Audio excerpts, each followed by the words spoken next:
Hello friends, good morning. நான் உங்கள் பிரியா பேசுகிறேன். எல்லாரும் எப்படி இருக்கீங்க? இன்றைக்கி நம்ம இந்த வீடியோவில் என்ன பார்க்க போகிறோம்னு பார்த்தீங்கன்னா, நம்ம டே டு டே லைஃப்பில் யூஸ் ஆகக்கூடிய சூப்பரான டிப்ஸ்லாம் பார்க்க போகிறோங்க. வீடியோவை ஸ்கிப் பண்ணாமல் பாருங்கள் ஃப்ரெண்ட்ஸ். அப்போ தான் நான் என்ன சொல்ல வரேன் அப்படின்றது உங்களுக்கு கிளியராக புரியும். ஓகே ஃப்ரெண்ட்ஸ், இப்போ நம்ம வீடியோக்குள்ளே போகலாம். வீடியோக்குள்ளே போகிறதுக்கு முன்னாடி நீங்கள் நம்மளுடைய சேனலை ஃபஸ்ட் டைம் பார்க்குறீங்க அப்படின்னா மறக்காமல் சப்ஸ்கிரைப் பண்ணி வச்சுக்கோங்க ஃப்ரெண்ட்ஸ். அதுக்கு பக்கத்தில் இருக்க பெல் பட்டனையும் ப்ரெஸ் பண்ணுங்கள். அதுக்கு பக்கத்தில் இருக்க ஆல் பட்டனையும் ப்ரெஸ் பண்ணுங்கள் ஃப்ரெண்ட்ஸ். அப்போ தான் நான் போகிற வீடியோஸ் உங்களுக்கு உடனுக்குடனே நோட்டிஃபிகேஷனாக வரும். ஓகே ஃப்ரெண்ட்ஸ், இப்போ நம்ம வீடியோக்குள்ளே போகலாம். டிப்ஸ் நம்பர் 1ல் இந்த மாதிரி பழைய ஸ்லேட்லாம் இருந்துச்சு அப்படின்னா அதை எப்படி ரீயூஸ் பண்ணுறதுன்னு பார்க்கலாங்க. அந்த ஸ்லேட் கூடவே ஒரு 4லேருந்து 5 6 துணி காய வைக்கிற கிளிப் இருக்கும் இல்லைங்களா, அந்த மாதிரி கிளிப்ஸ் எடுத்துக்கோங்க. இந்த கிளிப்பு கூடவே நம்ம வந்து டபுள் சைட் டேப் வந்து எடுக்க போகிறோம். டபுள் சைட் டேப்பை தேவையான இடத்துல நான் ஒட்டுற மாதிரி இந்த ஸ்லேட்டில் வந்து மேலே வந்து ஒரு 3ம் கீழே வந்து ஒரு 3ம் கேப் விட்டு ஒட்டி எடுத்துக்கோங்க ஃப்ரெண்ட்ஸ். அதுக்கப்புறமா இதுக்கு மேலே இருக்கக்கூடிய ஸ்டிக்கர்ஸை ரிமூவ் பண்ணிவிட்டு இந்த துணி காய வைக்கிற கிளிப் இருக்கு இல்லைங்களா, பிளாஸ்டிக் கிளிப்ஸ், அதை வந்து நான் ஒட்டுற மாதிரி ஒட்டி எடுத்துக்கோங்க. இப்போ நம்ம சப்ஸ்கிரைபர் எல்லாருக்குமே ஒரு பெரிய ஹாய் சொல்லிக்கலாங்க. சாய் பவித்ரா, புவனா ரமேஷ், பவி ஈஸ்வரி, மொஹமத் மாலிக், நந்தினி நிவாஷ், உதயாஸ்ரீ, ஜீவா தர்மா, அன்னபூரணி, சங்கரி கிருஷ்ணன், காந்திமதி, தேன்மொழி, சரண்யா, ரோசி, இவங்க எல்லாருக்குமே ஒரு பெரிய ஹாய் சொல்லிக்கலாங்க ஃப்ரெண்ட்ஸ். ஓகே ஃப்ரெண்ட்ஸ், இப்போ நம்ம வீடியோக்குள்ளே போகலாம். பாருங்கள், நான் டபுள் சைட் டேப் ஒட்டிட்டு அதுக்கு மேலே இருக்கக்கூடிய ஸ்டிக்கரை வந்து ரிமூவ் பண்ணிவிட்டு அந்த கிளிப்ஸை வந்து அந்த டேப்பில் வச்சு அழகாக அந்த ஸ்லேட்டோடு அட்டாச் பண்ணிக்கிட்டாங்க. அவ்வளோதாங்க, நம்மளுடைய சூப்பரான கிச்சன் ஆர்கனைசர் ரெடி ஆகிடுச்சுங்க. இந்த கிச்சன் ஆர்கனைசரை எப்படி வந்து கிச்சனில் யூஸ் பண்ணுறதுன்னு பார்க்கலாம். கிச்சனில் உங்களுக்கு தேவையான இடத்துல ஒரு ஹூக் வந்து ஸ்ட்ராங்காக இருக்க மாதிரி ரெடி பண்ணிக்கோங்க. அந்த ஹூக்கில் இந்த ஆர்கனைசரை அந்த ஸ்லேட்டோடைய கைப்பிடியை யூஸ் பண்ணி ஹேங் பண்ணிக்கோங்க. ஹேங் பண்ணிவிட்டு ஒவ்வொரு கிளிப்லேயும் இந்த மாதிரி நம்ம ஓப்பன் பண்ணி மசாலா பேக்கெட்ஸ்லாம் வந்து கிச்சனில் நிறையவே யூஸ் பண்ணுவோம். அந்த மசாலா பேக்கெட்ஸை இந்த மாதிரி நம்ம அழகாக இதில் ஹேங் பண்ணிக்கலாங்க. நார்மலாக மசாலா பேக்கெட்ஸை நம்ம யூஸ் பண்ணிவிட்டு அப்படியே எங்கேயாச்சும் வச்சுருவோம். நம்ம அவசரத்துக்கு தேடும்பொழுது கிடைக்காது. அப்படி எடுத்தாலும் கீழெல்லாம் சிந்திக்கிட்டே இருக்கும். ஸோ அதெல்லாம் அவாய்ட் பண்ணுறதுக்கு இந்த மாதிரி நீங்கள் அந்த மசாலா பேக்கெட்ஸை க்ளோஸ் பண்ணி அழகாக இதில் ஹேங் பண்ணிக்கலாம். இதில் க்ளோஸ் பண்ணி யூஸ் பண்ணுறதால பூச்சிகளும் உள்ளே போகாது. அதே மாதிரி நம்ம டக்குன்னு எடுத்து யூஸ் பண்ணுறதுக்கும் ரொம்ப கம்ஃபர்டபுளாக இருக்கும். மசாலா பேக்கெட்ஸ் மட்டும் இல்லை, நீங்கள் ஏதாச்சும் நோட் பண்ணி வைக்கணும் அப்படின்னாலும் நீங்கள் நோட் பண்ணிக்கலாம்.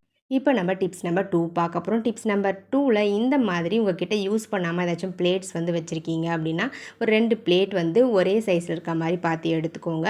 ஒரு பிளேட்டுக்கு மேலே வந்து பார்த்திங்க இந்த மாதிரி குண்டு குண்டாக இருக்கக்கூடிய மணிகளை வந்து போட்டு விட்டுருங்க. மேக்ஸிமம் எவ்வளோ மணிகள் வந்து போட முடியுமோ போட்டுருங்க. அதுக்கு மேலே இன்னொரு பிளேட்டை இந்த மாதிரி வச்சு விட்டுட்டு இதுக்கு மேலே, அதாவது செகண்ட் பிளேட் வச்சோங்களா, அதுக்கு மேலே நீங்கள் உங்கள்கிட்ட இருக்கக்கூடிய ஐட்டம்ஸ் எல்லாத்தையுமே ஆர்கனைஸ் பண்ணி வச்சுக்கலாம். நீங்கள் டைனிங் டேபிளில் வைக்க போகிறீங்க அப்படின்னா சாஸ் பாட்டில், ஜாம், பிக்கிள்ஸ், இந்த மாதிரி நிறைய ஐட்டம்ஸை இதில் ஆர்கனைஸ் பண்ணி வச்சுக்கலாம். நம்ம டைனிங் டேபிளில் வச்சுட்டு தேவையான போது நம்ம அதே இடத்துல உட்காந்துக்கிட்டே ரொட்டேட் பண்ணி அழகாக இந்த பிளேட்டை தேவையான பொருளை எடுத்துக்க முடியுங்க. ரொம்பவே யூஸ்ஃபுல்லாக இருக்கும்னு நினைக்கிறேன். இந்த டிப்ஸ் உங்களுக்கு தேவைப்படுறவங்க ட்ரை பண்ணி பாருங்கள். ட்ரை பண்ணி பார்த்துட்டு ரிசல்ட் எப்படி இருந்தது அப்படின்றத கமெண்ட் செக்ஷனில் மறக்காமல் கமெண்ட் பண்ணுங்கள் ஃப்ரெண்ட்ஸ். இந்த ரொட்டேட்டிங் ஆர்கனைசர் உங்களுக்கு பிடிச்சது அப்படின்னா மறக்காமல் இந்த வீடியோவுக்கு ஒரு லைக்கை தட்டி விட்டுருங்க. வீடியோஸை உங்கள் ஃப்ரெண்ட்ஸ் அண்ட் ரிலேட்டிவ்ஸ் கூட ஷேர் பண்ணிக்கோங்க. மறக்காமல் நம்மளுடைய சேனலை இன்னும் நீங்கள் சப்ஸ்கிரைப் பண்ணாமல் பார்க்குறீங்கன்னா சப்ஸ்கிரைப் பண்ணி சப்போர்ட் பண்ணுங்கள். இப்போ நம்ம நெக்ஸ்ட் டிப்ஸ் பார்க்கலாம். டிப்ஸ் நம்பர் 3 பார்க்க போகிறோம். டிப்ஸ் நம்பர் 3ல் என்ன பார்க்க போகிறோம்னு பார்த்தீங்கன்னா, நம்ம வீட்டில் இருக்கக்கூடிய பில்லோஸை வந்து ஈஸியாக எப்படி க்ளீன் பண்ணி எடுக்கிறதுன்னு பார்க்கலாங்க. அந்த பில்லோவை க்ளீன் பண்ணுறதுக்கு நான் வந்து ஒரே ஒரு கிளாஸ் எடுத்திருக்கேன். அந்த கிளாஸுக்கு மேலே ஏதாச்சும் ஒரு கிளாத்தை வச்சு இந்த மாதிரி டைட்டாக வந்து லாக் பண்ணிக்கோங்க. ஒரு ரப்பர் பேண்ட் போட்டு லாக் பண்ணிங்க அப்படின்னா உங்களுக்கு அந்த கிளாத் வந்து அந்த டம்ளர்லேருந்து கழண்டு வராமல் இருக்குங்க. பாருங்கள், மேலே வந்து நிற்குது அப்படின்னா மேலேயும் போட்டுக்கலாம். அப்படி வந்து கீழே தான் கம்ஃபர்டபுளாக இருக்குது அப்படின்னா கீழேயும் இந்த மாதிரி நீங்கள் டைட்டாக அந்த கிளாத்தை வச்சு லாக் பண்ணிக்கோங்க ஃப்ரெண்ட்ஸ். இந்த மாதிரி லாக் பண்ணி முடிச்சுட்டு இந்த கிளாஸை வந்து அப்படியே ஓரம் வச்சிடலாம். இதை க்ளீன் பண்ணுறதுக்கு ஒரு நம்பர் லிக்விட் ரெடி பண்ண போகிறோம். லிக்விட்னால் ரொம்ப பெரிய விஷயம்லாம் இல்லைங்க. ஜஸ்ட் தேவையான அளவுக்கு தண்ணி ஒரு பவுலில் எடுத்துக்கிட்டு அது கூட ஒரு ஸ்பூன் அளவுக்கோ இல்லை அரை ஸ்பூன் அளவுக்கோ ஷாம்பு மட்டும் ஆட் பண்ணால் போதும். அந்த தண்ணியை யூஸ் பண்ணி நீங்கள் ஈஸியாக வந்து உங்களுடைய பில்லோஸ் எல்லாத்தையுமே க்ளீன் பண்ணி எடுத்துக்க முடியுங்க. நான் வந்து ஒரு 1/2 ஸ்பூன் அளவுக்கு தான் ஷாம்பு மிக்ஸ் பண்ணியிருக்கேன். நல்லா வந்து அந்த ஷாம்பு அந்த தண்ணியில் கலந்து விடுற மாதிரி நல்லா கை வச்சு கலக்கி விட்டுருங்க. அதுக்கப்புறம் இந்த கிளாஸை வந்து அந்த தண்ணியில் டிப் பண்ணிவிட்டு நான் க்ளீன் பண்ணுற மாதிரி க்ளீன் பண்ணுங்கள். ஸோ இந்த மாதிரி நம்ம க்ளீன் பண்ணும்பொழுது அந்த கிளாஸில் வந்து பிடிச்சி க்ளீன் பண்ணுறதுக்கு ரொம்பவே கம்ஃபர்டபுளாக இருக்கும். அதே மாதிரி அந்த கிளாஸுடைய அழுத்தம் வந்து பார்த்திங்கன்னா அந்த தலைக்காணியில் இருக்கக்கூடிய அதாவது அந்த பில்லோவில் இருக்கக்கூடிய எல்லா அழுக்கையுமே நம்மளுக்கு ரிமூவ் பண்ணி கொடுத்துரும். ரொம்பவே யூஸ்ஃபுல்லாக இருக்குங்க இந்த டிப்ஸ். உங்களுக்கு தேவைப்படுறவங்க ட்ரை பண்ணி பாருங்கள். நான் க்ளீன் பண்ணும்பொழுதே உங்களுக்கு தெரியும் எந்த அளவுக்கு கம்ஃபர்டபுளாக இருக்குது க்ளீன் பண்ணுறதுக்கு அப்படின்ட்டு. ஸோ உங்களுக்கு தேவைப்பட ட்ரை பண்ணி பாருங்கள். ட்ரை பண்ணி பார்த்துட்டு ரிசல்ட் எப்படி இருந்தது அப்படின்றத கமெண்ட் செக்ஷனில் மறக்காமல் கமெண்ட் பண்ணுங்கள் ஃப்ரெண்ட்ஸ்.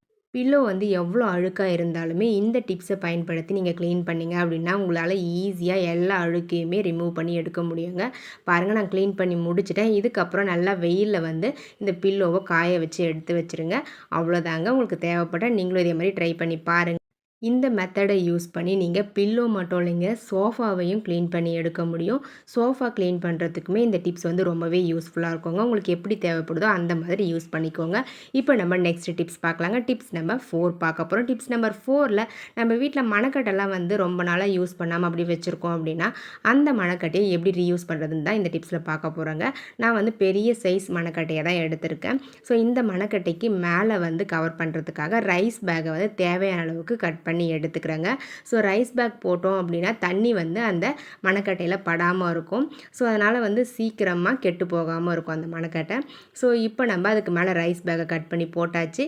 அவ்வளோதாங்க, வேறு எதுவுமே செய்ய வேண்டியதில்லை. உங்களுடைய கபோர்டில் இந்த மாதிரி நீங்கள் ரெடி பண்ணி வச்சுக்கிட்டீங்க அப்படின்னா டிஃபன் பாக்ஸஸ்ஸு, கிளாஸ் இந்த மாதிரி பாத்திரங்கள் எல்லாத்தையுமே இதுக்கு மேலே நீங்கள் அழகாக இந்த மாதிரி கவுத்து வைக்கிறதுக்கு ரொம்பவே யூஸ்ஃபுல்லாக இருக்கும். இது வந்து 2 லேயராக நம்ம யூஸ் பண்ணலாங்க. கீழே வந்து பார்த்திங்கன்னா இந்த மாதிரி ஹைட்டாக இருக்கக்கூடிய பொருட்கள்லாம் வச்சுக்கலாம். கீழே இருக்கக்கூடிய இடத்துல வந்து பார்த்திங்கன்னா நீங்கள் பிளேட்ஸ்லாம் ஆர்கனைஸ் பண்ணி வச்சுக்க முடியும். கீழேயுமே வந்து பார்த்திங்கன்னா உங்களுக்கு ஸ்பேஸ் வந்து நிறையவே இருக்கும். ஒரு 10 பிளேட் வரலும் தாராளமாக கீழே வந்து நீங்கள் ஆர்கனைஸ் பண்ணி வச்சுக்க முடியும். பாத்திரம்லாம் வைக்கிறதுக்கு இடம் இல்லை அப்படின்னா இந்த டிப்ஸ் உங்களுக்கு ரொம்பவே யூஸ்ஃபுல்லாக இருக்குங்க. ஒரே ஒரு மணக்கட்டை மட்டும் இருந்தால் போதும். அதுக்கு மேலே வந்து சின்ன சின்ன பாத்திரங்கள் எல்லாத்தையுமே நீங்கள் கிளாஸு, அதுக்கப்புறம் கிண்ணம், டிஃபன் பாக்ஸ்லாம் கவுத்து வச்சுக்கலாம்.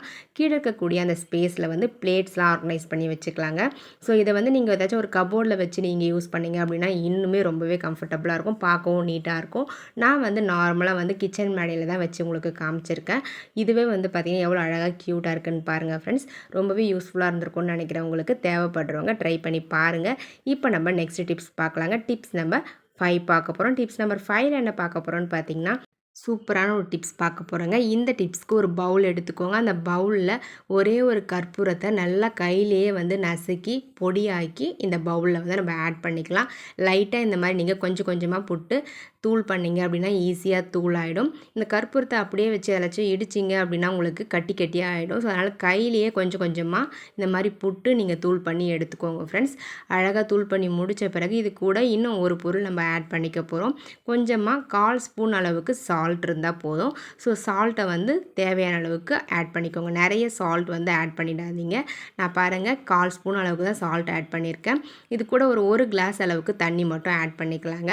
அவ்வளோதாங்க. ஒரு ஸ்பூன் வச்சு இந்த சால்ட்டு, கற்பூரம், தண்ணி இது எல்லாமே நல்லா மிக்ஸ் ஆகிற மாதிரி கலக்கி விட்டுக்கலாம். இந்த மாதிரி மிக்ஸ் பண்ணி விட்டுட்டு ஒரு கிளாத் எடுத்து நீங்கள் இந்த தண்ணியை யூஸ் பண்ணி எந்த இடத்துலலாம் உங்களுக்கு எறும்புகள் தொல்லை அதிகமாக இருக்கோ, தொல்லை அதிகமாக இருக்கோ அந்த இடத்தெல்லாம் வந்து பார்த்திங்கன்னா இந்த தண்ணியை யூஸ் பண்ணி நீங்கள் தொடச்சி விட்டீங்க அப்படின்னா எறும்பு தொல்லை இருக்கவே இருக்காதுங்க.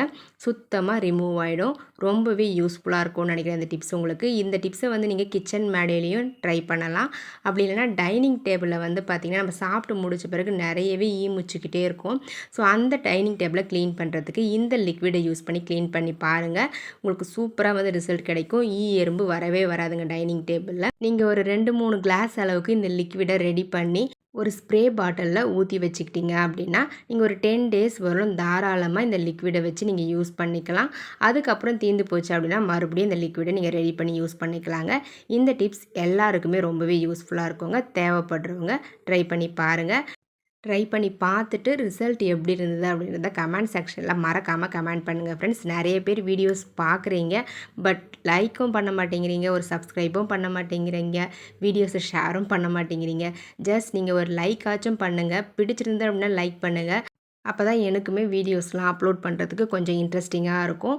உங்களுடைய சிஸ்டர்ஸ் இல்லை பிரதர்ஸ் யாருக்காச்சும் விஷ் பண்ணணும், பர்த்டேக்கு விஷ் பண்ணணும் அப்படின்னா அவங்களுடைய நேமையும் கமெண்ட் செக்ஷனில் ஒரு 2 டேஸ்க்கு முன்னாடியே கமெண்ட் பண்ணுங்கள். விஷ் பண்ணிக்கலாம். ஓகே ஃப்ரெண்ட்ஸ், என்னுடைய ஐடியாஸ்லாம் உங்களுக்கு பிடிச்சிருந்தது அப்படின்னா மறக்காமல் இந்த வீடியோக்கு ஒரு லைக்கை தட்டி விட்டுருங்க. வீடியோஸை உங்கள் ஃப்ரெண்ட்ஸ் அண்ட் ரிலேட்டிவ்ஸ் கூட ஷேர் பண்ணிக்கோங்க. மறக்காமல் நம்மளுடைய சேனலை இன்னும் நீங்கள் சப்ஸ்கிரைப் பண்ணாமல் பார்க்குறீங்க அப்படின்னா சப்ஸ்கிரைப் பண்ணி சப்போர்ட் பண்ணுங்கள். அதுக்கு பக்கத்தில் இருக்க பெல் பட்டனையும் ப்ரெஸ் பண்ணுங்கள். அதுக்கு பக்கத்தில் இருக்க ஆல்ன்ற பட்டனையும் ப்ரெஸ் பண்ணுங்கள் ஃப்ரெண்ட்ஸ். அப்போ தான் நான் போடுற வீடியோஸ் உங்களுக்கு உடனுக்குடனே நோட்டிஃபிகேஷனாக வரும். ஓகே ஃப்ரெண்ட்ஸ், இதே மாதிரி இன்ட்ரெஸ்டிங்கான ஐடியாஸ் வர நெக்ஸ்ட் வீடியோவில் பார்க்கலாங்க. தேங்க்யூ ஃபார் வாட்சிங் me video. Thank you so much. Keep supporting me friends. உங்களுடைய நேமும் நம்மளுடைய சேனலில் வாசிக்கணும்னு ஆசைப்பட்டீங்கன்னா உங்களுடைய பாசிட்டிவ் கமெண்ட்ஸை இந்த வீடியோவுடைய கமெண்ட் செக்ஷனில் பதிவு பண்ணுங்கள். கண்டிப்பாக நெக்ஸ்ட் லாங் வீடியோவில் உங்களுடைய நேமும் வாசிக்கப்படுங்க. ஓகே ஃப்ரெண்ட்ஸ், பாய்.